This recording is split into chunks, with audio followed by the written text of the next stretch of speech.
And he's the most powerful Jew in America at this time, okay? In the 1930s, 40s. The rabbi escaped Europe and come to America. This is a guy, American, writing to a Nazi and saying, hey man, I know you're a Nazi, but we need your help to save a Jew. And the guy says, yes. The head of German military intelligence, and saying, hey man, let's help this guy. The Nazis, okay, dispatched their own soldiers to find this guy and bring him to America. And this is, again, during war. All right, so this is a biography of Rabbi Sneerson.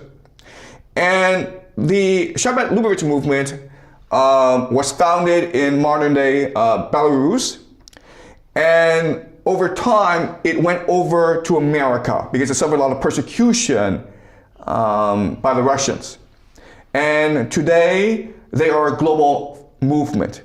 And they are powerful in Russia, in America, and in Israel. Okay? So we will discuss the Shabbat Lubavitch as we move along, but I want to, with this passage, show you how coordination among eschatologists work, okay? All right? So the year is 1939. And the Nazis, Nazi Germany's, again, who are anti-Semitic, they hate Jews, they want all Jews out of Europe, they are overrunning Europe. And by 1939, they have conquered Poland, Warsaw, okay? Now, Poland, Warsaw is where the head rabbi, the Rebbe of the Shabbat Lubavitch movement is. And his name is Yosef Yitschaks, okay? And he's the father-in-law of Rabbi Sneerson.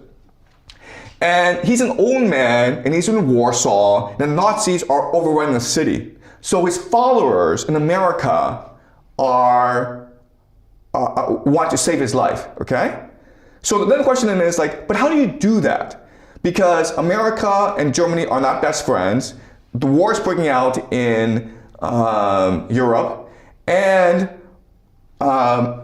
Yosef Yitschaks is a very old man. And there are no planes, well, there are planes, but there are no commercial air flights that you can take, okay?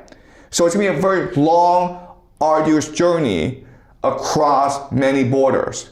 Plus, he will need a visa, not just for himself, but for his whole family, okay? Now what I'll show you is how powerful these people are. And again, this is an eschatology where they all share similar vision, and therefore they're willing to make the necessary sacrifices in order to help each other achieve this vision, okay? All right, so this is from the biography. In Ocean Away in America, Yosef Yitschaks' followers were mounting a rescue effort. With the help of Stan Kramer, an Orthodox attorney, the son of Lubavitcher immigrants, the Shabbat activist Israel Jacobson hired Max Road, a politically connected lawyer, to secure American visas for Yosef Yitschaks and his family, okay? So, in other words, even though there may not be that many followers, they have a wide political circle. And a lot of the reason why is that they pool their resources together. And when they pull their resources together, they're able to invest in real estate together, they're able to invest in business together, and they're able to generate a lot of money, which they can then use to influence politics in America, okay? They can buy out politicians, they can do a lot of things. Okay, so the first part is easy, getting visas for the rabbi and his family. Now the problem is, how do you actually get to him, okay? Because there are no telephones, there's no internet, there are no airplanes. How do you find him when there's a war going on in Poland, when there are Nazis everywhere? Okay, all right, let's continue. Yosef Yitschaks' followers also reached out to Attorney General Benjamin Cohen, okay? And Supreme Court Justice Louis Brandeis, okay? This man is very important. He's what I call a Sabbatine Francus. What I'll show you later on is that Sabbatine Francus and the Shabbat Lubavitch movement are very much aligned.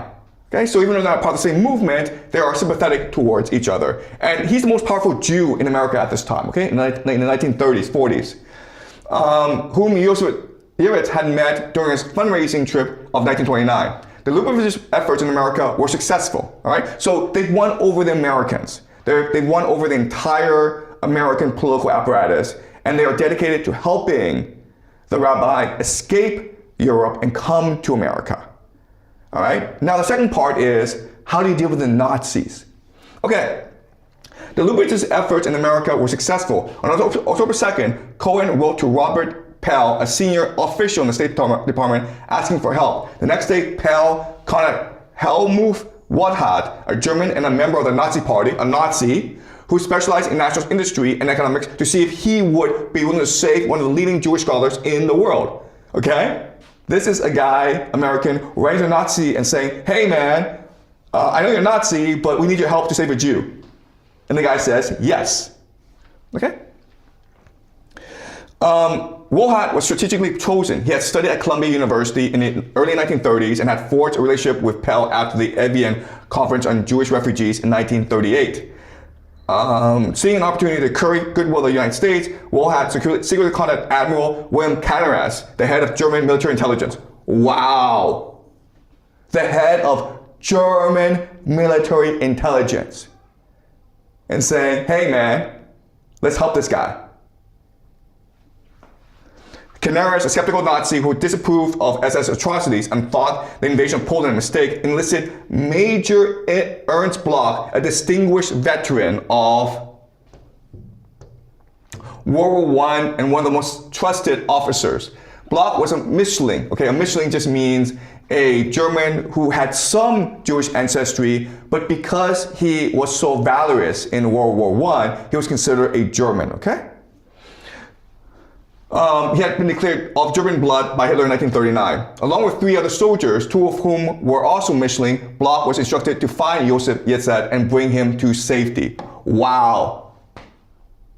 The Nazis, okay, dispatched their own soldiers to find this guy and bring him to America. And this is, again, during war. But how do you find this guy? Bloch and his colleagues had to maneuver through the ruins of Warsaw without arousing the suspicions of the SS to find a rabbi who did not know of their mission and did not want to be found. Okay, so this rabbi is hiding from everyone. So how do you find this guy? And he's deadly afraid of all German soldiers because he sees them as just Nazis. This is another problem. Well, Jews in the city were naturally unwilling to divulge the location of a Hasidic leader to a Nazi officer. Eventually, information came from the Americans. Brandeis was informed of Yosef Yitschaks' address by the Shabbat lawyer Arthur Rubinowitz and relayed it via Cohen and Pell to the U.S. charged affairs in Germany. This requires the coordination of dozens and dozens of people who are supposed to be on the opposite side of a war. And they're working together to achieve a goal. At the end of November, Bloch found Yosef Yitschaks' apartment and after some confusion convinced the residents he was there to help. Once he had obtained fuel coupons, train tickets, and military clearances for SS checkpoints, Bloch loaded Yosef Yitschaks and his family onto a truck and headed for the train station. There the family received first-class tickets and boarded a train filled with Nazi officials and soldiers. Okay, and that's how they got him out. In other words, they are able to work above the bureaucracy of different nation states in order to achieve their eschatological goal. Okay? All right. Does it make sense?